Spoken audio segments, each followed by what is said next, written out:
बेलपुर गांव की गलियों में एक कहानी आज भी जिंदा है। देखिए, ये कहानी सिर्फ एक भूत की नहीं है। ये कहानी है एक औरत के साथ हुए अन्याय की, जो मरने के बाद भी अपने लिए इंसाफ मांग रही है। तो चलिए, आज इस रोंगटे खड़े कर देने वाली दास्तान की हर परत को खोलकर समझते हैं। और यही सवाल इस पूरी कहानी की जड़ है। एक ऐसी लोक कथा जो उस पीपल के पेड़ से जुड़ी है, जिसके नीचे अक्सर एक औरत दिखती है, गोद में बच्चा लिए हुए, और वो बस एक ही सवाल पूछती है। तो इस त्रासदी की शुरुआत होती है एक औरत से, जिसका नाम था अंजलि। बेलपुर गांव में उसकी जिंदगी यूं तो बाहर से देखने में बिल्कुल शांत लगती थी, लेकिन अंदर ही अंदर वो हर रोज हर पल एक घुटन धरी पीड़ा से गुजर रही थी। 8 साल, सोचिए, 8 साल हो गए थे अंजलि की शादी को रघुवीर से, और शादी के पहले ही हफ्ते में वो ये बात अच्छी तरह समझ गई थी कि वो उस घर में बहू बनकर नहीं बल्कि एक गुलाम बनकर आई है।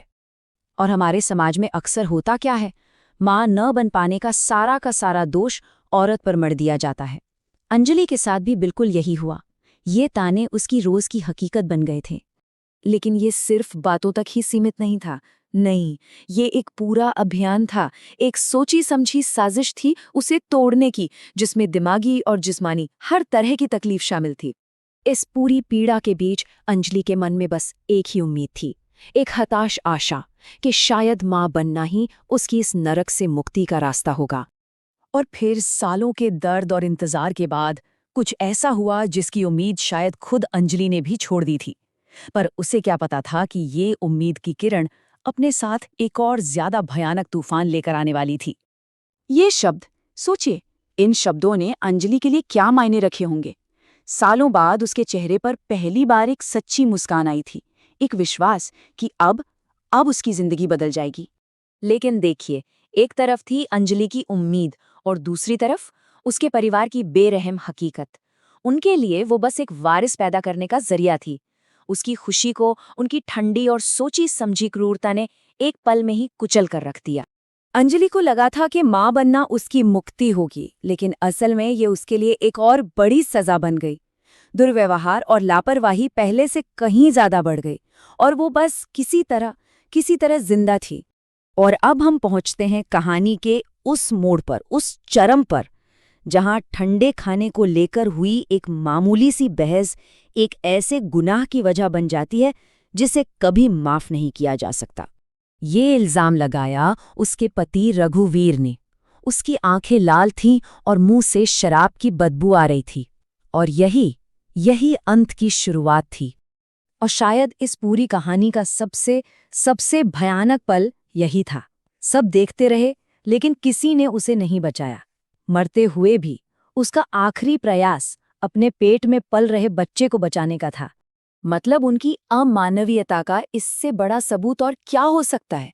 कोई पछतावा नहीं, कुछ नहीं, बस एक ठंडा कैलकुलेटेड प्लान कि अंजलि के अस्तित्व के हर निशान को ऐसे मिटा दो जैसे वो कभी थी ही नहीं। उस परिवार को लगा कि उन्होंने अंजलि से छुटकारा पा लिया है, प्रॉब्लम सॉल्व हो गई। लेकिन उन्हें ये नहीं पता था कि असली खौफ तो अब शुरू होने वाला था। ये जो डर था ना, ये एकदम से नहीं आया। नहीं, ये धीरे धीरे एक अजीब सी खामोशी के साथ घर में दाखिल हुआ।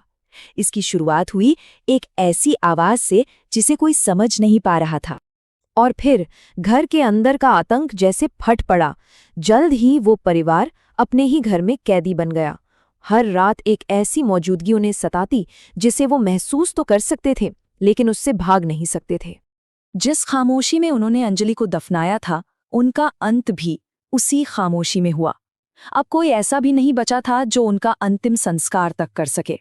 उस परिवार की मौत कहानी का अंत नहीं थी, बल्कि ये तो एक ऐसी लोक कथा की शुरुआत थी जो बेलपुर गांव को हमेशा के लिए सताने वाली थी।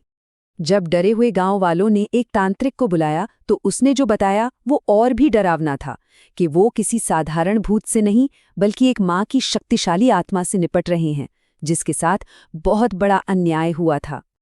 और आखिर में अंजलि को इंसाफ दिलाया उसके अपने माँ बाप ने। उन्होंने उसकी लाश को खेत से निकलवाया और पूरे रीति रिवाज और सम्मान के साथ उसका अंतिम संस्कार किया, ताकि माँ और बच्चे दोनों की आत्मा को शांति मिल सके। रस्म तो हो गई, पर कहानी जिंदा रह गई। आज भी बेलपुर में ये एक चेतावनी बनकर जिंदा है। ताकि लोग ये कभी न भूलें कि उस घर में क्या हुआ था। लोककथा कहती है कि उसकी आत्मा का कुछ हिस्सा आज भी वहीं है, उसकी त्रासदी की एक ऐसी गूंज जो कभी खत्म नहीं होती। और ये कहानी हमें एक आखिरी अनसुलझे सवाल के साथ छोड़ जाती है। एक ऐसा सवाल जिसका जवाब अंजलि को जिंदगी में तो कभी नहीं मिला, और एक ऐसा सवाल जिसे उसकी आत्मा शायद आज भी मौत के बाद पूछती रहती है।